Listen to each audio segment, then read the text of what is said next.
Welcome to the Dr. Leadership Podcast, where the DR stands for Driving Results. Our focus is weekly conversations around life and business relationships and the important leadership qualities for both. These concepts and qualities will help you drive positive results in both your business and personal lives. A weekly connection point to help business leaders develop individual contributors, managers, and executives on your teams. We also will tie in concepts around family focus and life lessons to help you drive success in your personal life. Welcome to the Dr. Leadership Show. Let's get after it. All right, everybody, welcome to another edition of the Dr. Leadership Podcast. Hope you are having an awesome day. I just in full transparency, had a little bit of a rough end of a week. I've got a dear friend with not a very good diagnosis on a significant health issue. The dreaded C word has crept into his life and has come back and has impacted him. So, you know who I'm talking to out there. Thoughts and prayers to you, buddy. Keep your outlook on life positive. I know this is a challenging time, but that's what we're all here for, is to support each other. And just wanted to give a little shout out there. Hopefully you're listening, and we love you. But wanted to jump in and talk to everybody a little bit. You know, the last 3 episodes got some real good feedback around collaboration. Then went real business centric on prospecting, and that's true in any business aspect, not just sales, but as a business owner, as a leader, whatever. You got to continuously be looking for bringing more opportunities in your organization, growing revenues, etc. And then last week, dove deep into this enthusiasm problem towards opportunity and talked about the number of people that just aren't even willing to consider working and the impacts on life there. People living in their folks' basements, having their folks take care of their bills, millennials and Gen Zs. And today I want to continue kind of down this road. I'm going to tie together business and life around how the village must respond. And this is about the business village, when I'm going to tie in business attributes to this concept, as well as then personal lives. We have in this country, I started on it last week, I've touched on it a few other times throughout other episodes, but in the business world, we have a cultural issue for lack of work ethic, not understanding what it takes to be successful in this life, assuming things should come to you automatically. And it just isn't how the world works, folks. You can want it all you want, but it's not going to happen. You got to get after it every single day. And the same thing holds true in our community life. We have significant cultural issues in this community, in our villages, and in our business life. And I'm going to tie the two together. And what I'm going to use is, there was a project brought out by Google called Project Oxygen. It was established in 2009, and its sole mission was to go about building better bosses. It was really about internally focused at the beginning of it. Google was a new company.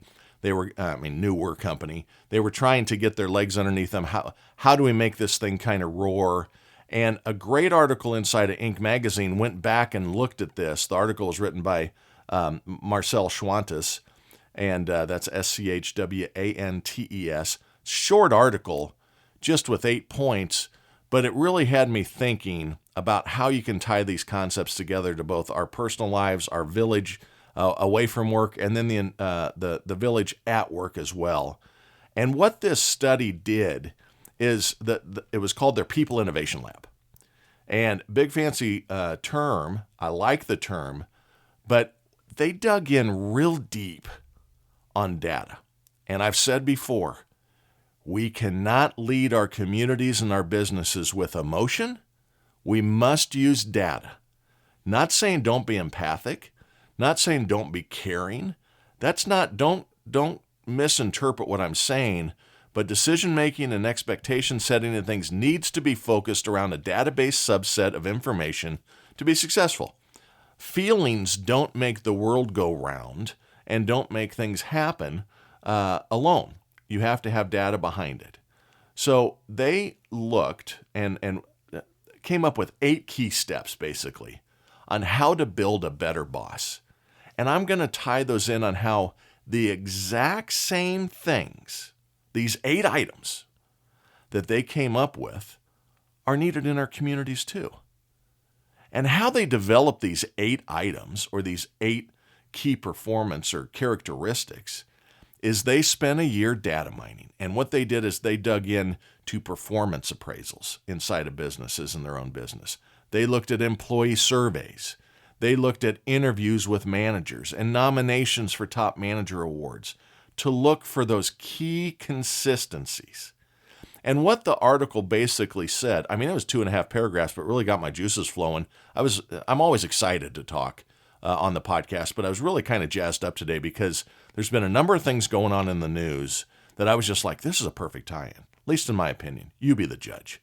Give me the feedback. Remember, website www.drleadershipresults.com, or we can be emailed at drleadership.com. And we have had some great feedback. The subscription site had some significant growth, 20% growth this week. It's not a huge number that we're growing off of, but a 20% week is a really good week in any measurements. So people are listening, but you be the judge on if I tie these together good. And these, what the end of the article said is there are basically, these basics are key in any business and developing a great village. It's not rocket science is what it's saying net. So let's dive in. There's 8 characteristics that the article touched on and what this, as I said, the Google Project Oxygen, you can look it up for more details on it. Very interesting concept. Dug in deep, data-based. The first one they found is that what makes a really good manager compared to a not a good manager or leader, let's just call it leader, they're good coaches. Now, good coaches is a lot of things, right? That's a very broad brush. I wrote down a couple things, motivation, setting expectations, teaching, and inspection. So the Super Bowl was a few weeks ago now. Great game. Potentially controversial calls. There's controversial calls all day. There's no doubt. It was a hold. Sorry, Philly fans. You got to call a penalty when it's a penalty. Should they not have called the offsides or an infringement over the ball? Lots of things. One call does not make a game. The fumble return for a touchdown might have had some impact on it too. I don't know. But Jalen Hurts, the quarterback of the Philadelphia Eagles, showed some incredible emotional intelligence. He's had good coaches. He had just lost the Super Bowl. He goes in for the interview. Somebody asked, how you feel? Are you just devastated? And his first comment after the loss was 6 words. If you don't win, you learn. Wow. That's a young man. Incredibly talented. From an athletic standpoint, off the charts. He's had good coaches and good upbringings and has some good people surrounding him to have his mind right. Because you could have come up and he could have come up and said it was a bunch of BS, the call cost us.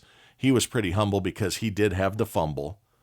And then at the end of that interview, if you happen to go out and watch, there's a little young girl that's like 12 years old that always gets to ask a question. And he turned to her and said, how's your day going? I mean, the emotional intelligence of that young man in that interview was incredible. But his comment was, if you don't win, you learn. That's a good outlook in your work life. But how critical is that to how parents approach building character in our kids?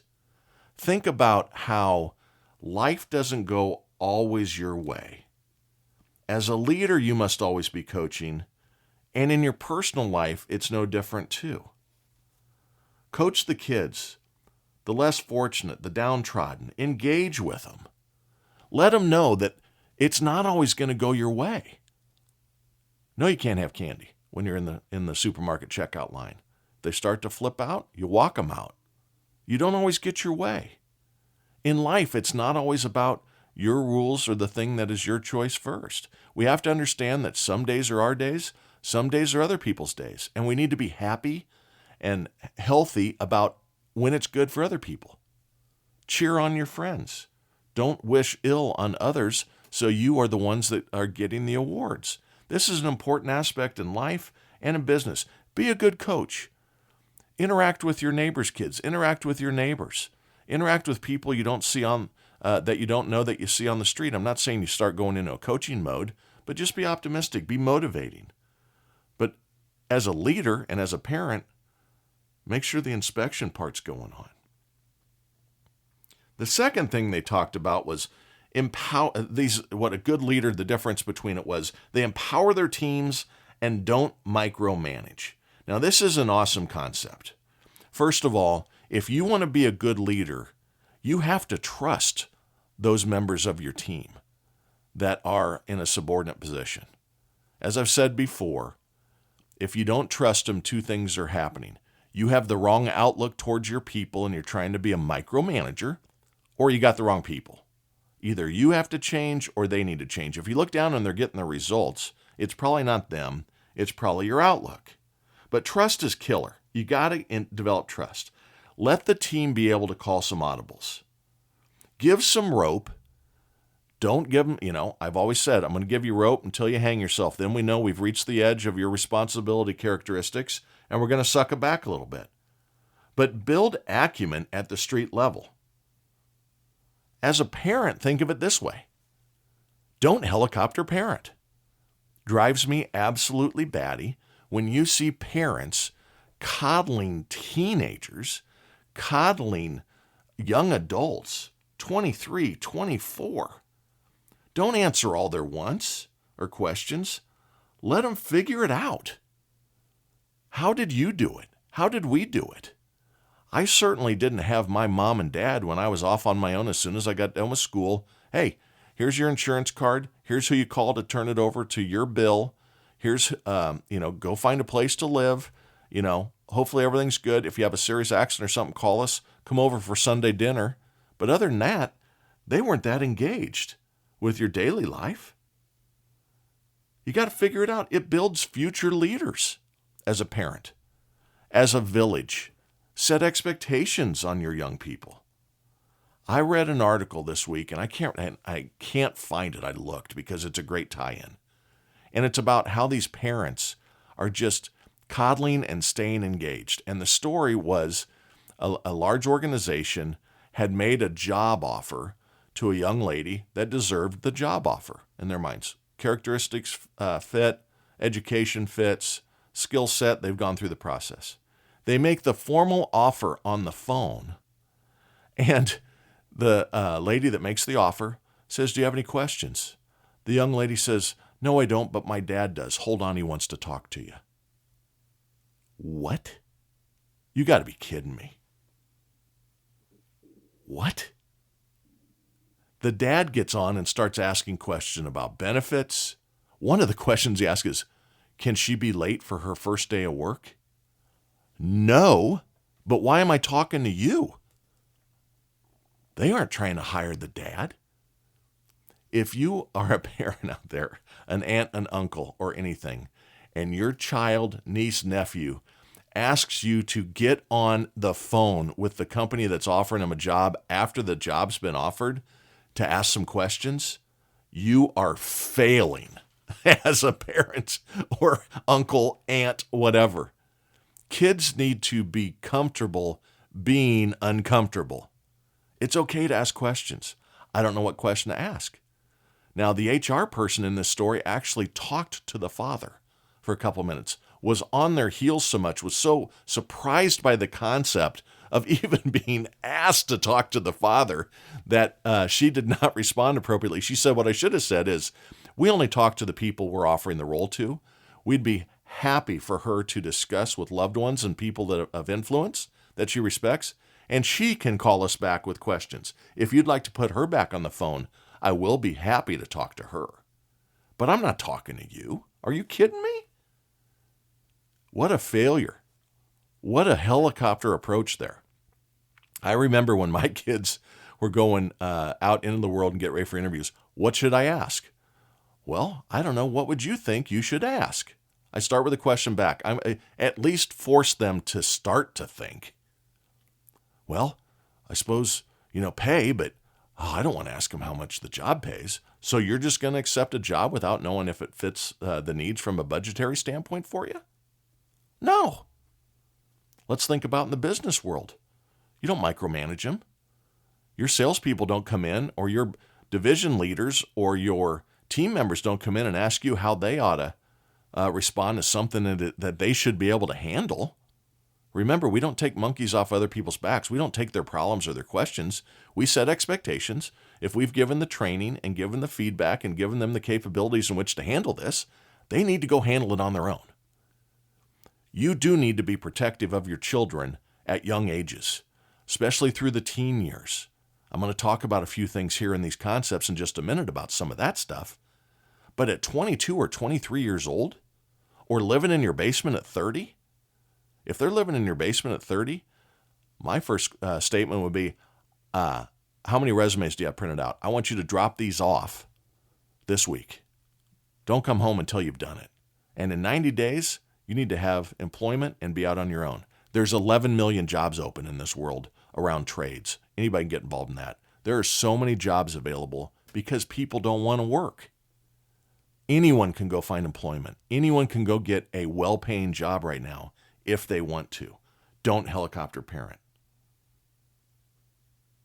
The third thing that they talked about, the third item that made a good leader, a good manager, and we can tie in, express interest in their team members' success and personal well-being.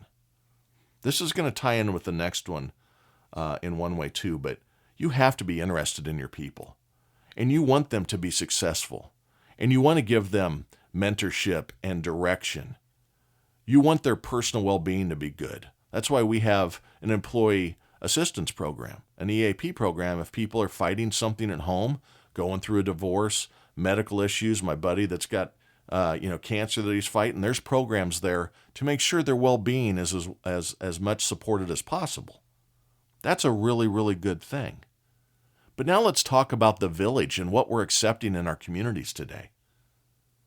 Are we looking out for the well-being of our society if we legalize hard drugs like heroin, cocaine, methamphetamines? Look at what's happening to Portland. Are we looking after people's well-being if we accept homelessness just up and down the streets all over? I come out of meetings at Amazon and I'm stepping over people asleep on their property. It is the most bizarro world you've ever expected in these worlds. Now, some of these people have legitimate issues that need help, significant mental health issues. But drug issues based on mental health, you don't empower them with more of what's driving the destruction of their bodies, their minds, and the community by giving them more of it.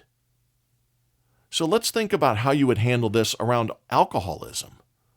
We don't fight alcoholism by saying, hey, John's a big drunk. The best way to get him out of it is to give him a lot more Jack Daniels. That's what we need to do. Who is running the asylum? The inmates or the wardens? We are the wardens of our community. We are the wardens of our businesses as leaders, individual contributors, employees. We need to look out for each other. Looking out for each other is not legalizing drugs and accepting homelessness and defecation on the streets. And this isn't a political statement. This is about the village and our culture. These are not acceptable items. Drop the victimhood stuff. Let's get these people the appropriate help. Get them into in-treatment programs. Get them into shelters. Don't allow them to do that. There was an article a couple weeks ago, O'Hare Airport. I was in O'Hare Airport the day the article hit, where the homeless are living underneath the baggage conveyor systems in O'Hare Airport. They're wandering the airport aimlessly, jacked up on drugs at night. How in the world have we gotten here? We don't look after the well-being of each other. It ties in with number 4, which is good leaders insist on people being productive and they're results-oriented. So as a business leader, what this means is we set expectations of our staff, of our personnel. And then what you do to make sure that the big rocks, that's what we call the important items, the basics, back to Project Oxygen, focused on what are the basics that you need to focus to as a leader. I'm tying it into the community too. A big rock is the basics. So you have to inspect what you expect of these big rocks. If you want people to be productive, you check and make sure that the activity is going on that leads to the results. Google found productive and results oriented. So inspect that the appropriate leading indicators, making calls, going out and making friends, leads to meetings, leads to proposals, leads to some coming through the top of the funnel to the bottom of the funnel. If you're in merchandising or retail, you're engaging with the clients when they come in, you're meeting with a happy face, you're driving great expertise, trying to get them to try on additional things, what looks good with what doesn't look good with what, helping them, looking out for their well-being so they don't walk out with things that clash and just don't look well together. Terrible example about retail, but I think you're following what I'm pitching here. Be results-oriented and insist on productivity. Now let's tie that into what's been going on around the country around our education standards. Our educators and parents in some of the villages out there are completely failing their citizens and our society. This is a big one to me. Baltimore school systems, this was 3 weeks ago. The Maryland Department of Education gave the results of their testing for the 2022 year.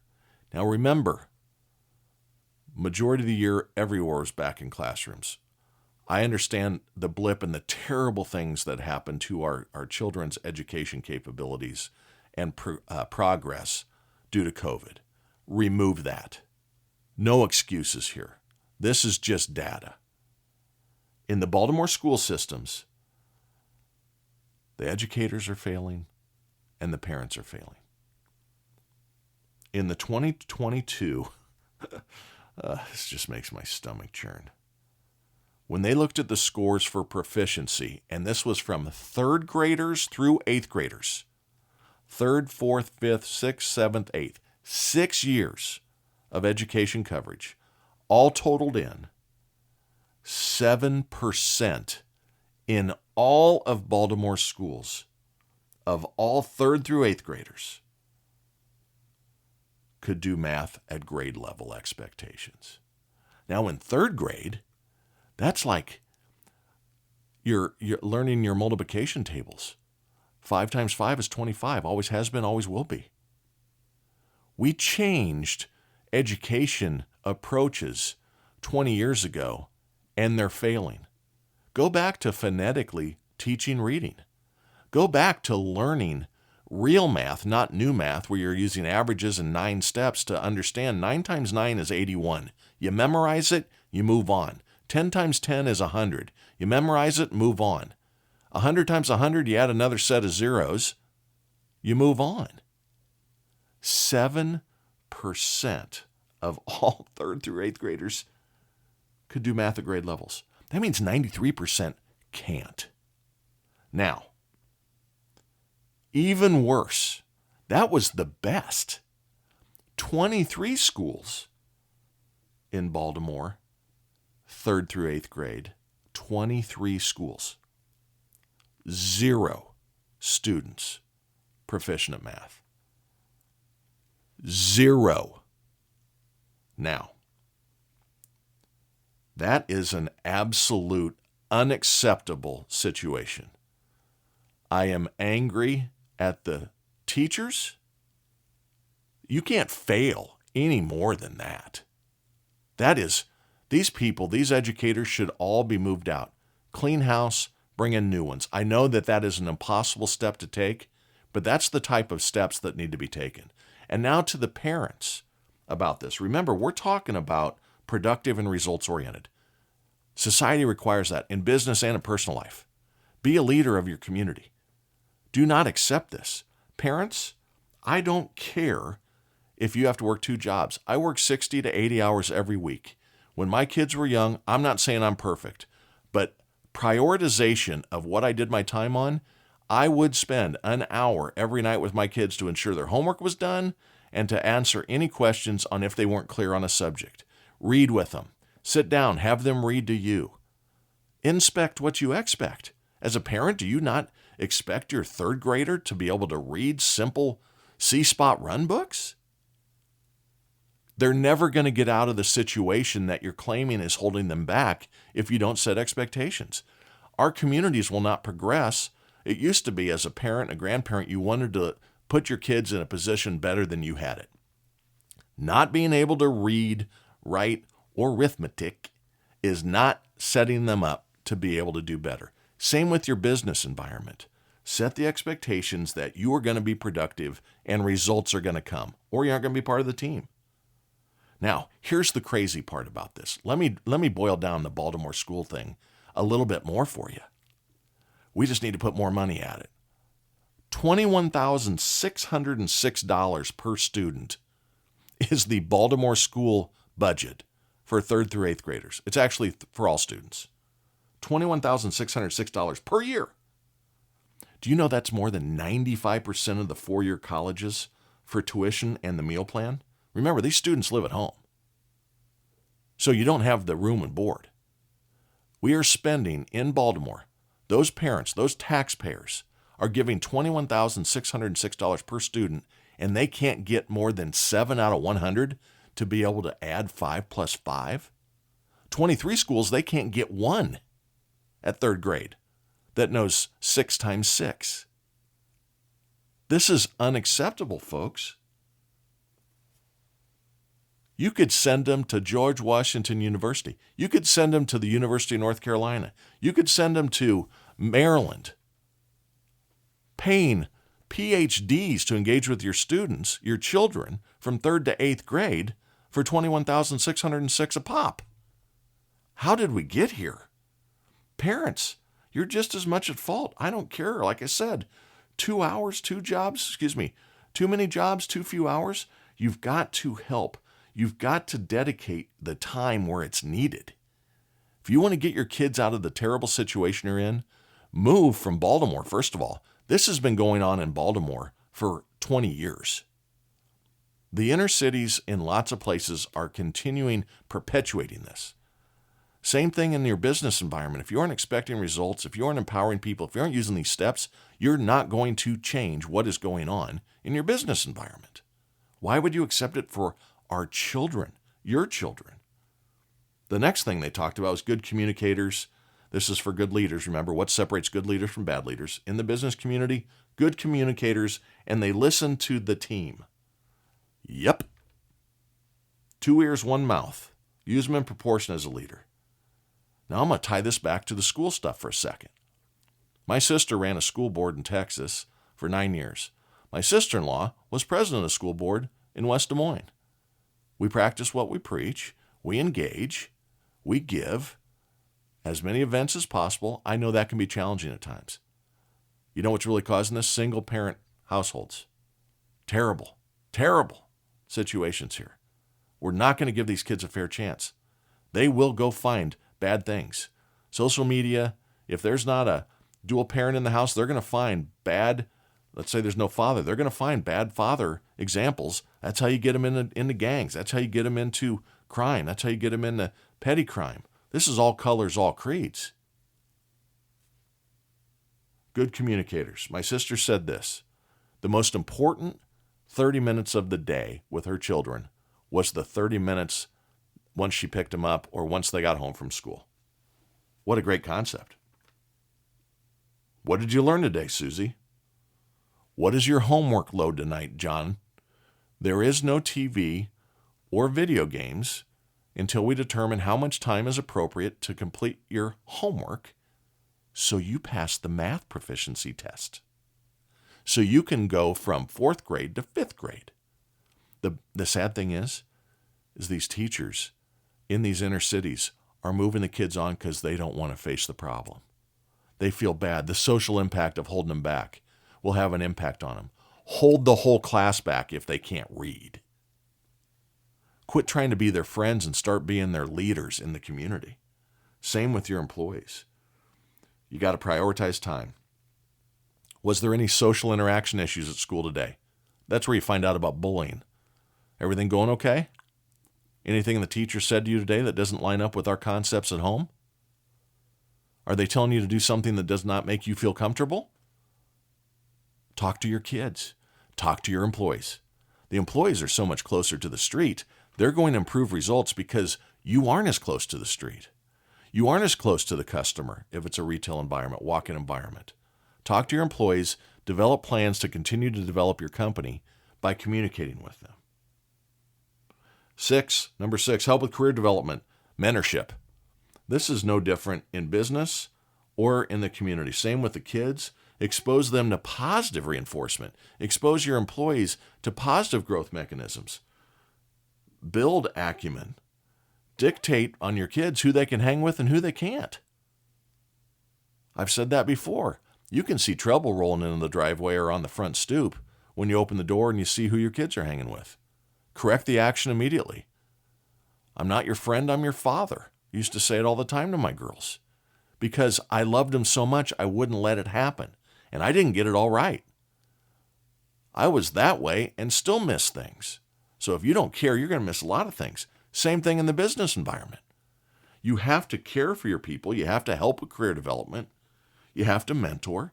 You have to give good examples. Same with the chitlins. Same with the kiddos, nieces, nephews, whatever.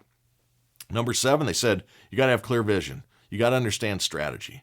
Plan your work and work your plan. Again, it's about setting expectations and manage through the process. Same in life. Be engaged with them. Set the vision.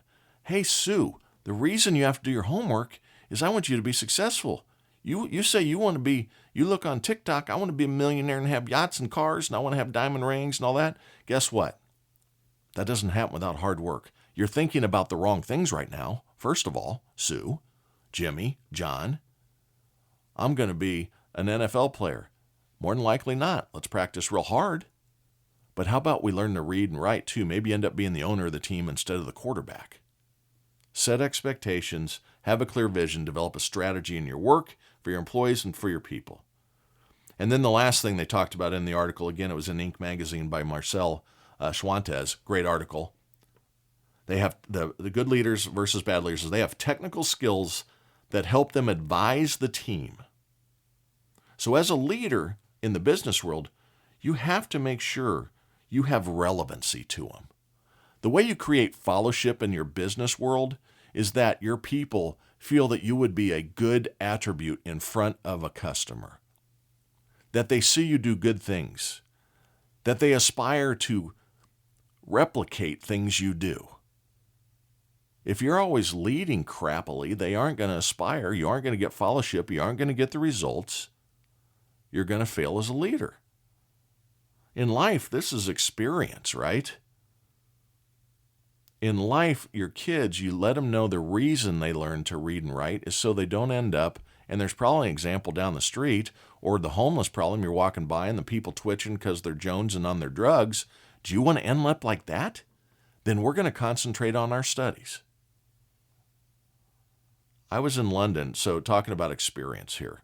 Listen to our elders. I've said that before. Going to end on the community point here with a true story. I always tell true stories, but with a significantly true story. My wife had won a great trip for work where we went to New York for several days and then went over to London for several days. And it happened to be during Theresa May was the Prime Minister of the UK from 2016 to 2019. And in 2017, June of 2017, they pulled a, not an emergency re-election, but they don't have fixed terms over there. Somebody gets upset and they don't trust that the leader's doing that good anymore. Kind of wish we had that right now. They can call a new election. So they called an election. We were there in June of 2017, and Theresa May ended up winning that. We actually were on a tour bus, and her car goes by, beautiful Jaguar car because they're European, of course, and she was on her way to the Queen. She didn't win a majority, so she had to build a group together from other party people and actually developed a consortium with the Irish to get control and stay in power as the prime minister.